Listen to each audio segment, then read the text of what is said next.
Good morning. Hey. When I tell you to showกันเนี่ยทุนกรมนะฮีรำเวียงไลเนี่ย LRM Hospital บุลต้องเชี่ยหันเนี่ยยังก็ตายยันิน LRM Hospital รังหันพิจารณารงาลาว genius ที่ดอร์มาหันินให้พุ่งเชี่ยหันิน dispo ดอร์ทันเนี่ยดูไล่นะครับพวก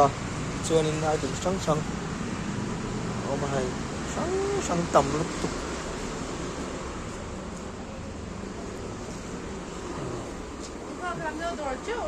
ดิสโปกับเต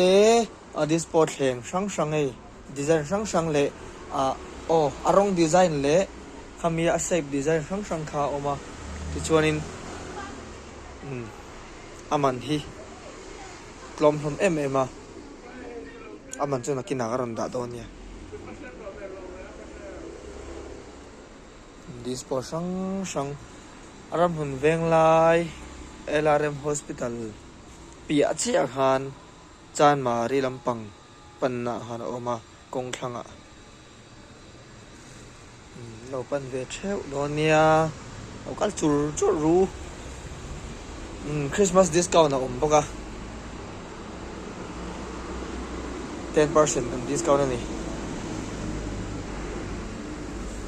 Discount lang pon at lom thau ani. Doon na meron chadeu may nak nga ka hey. So ang kani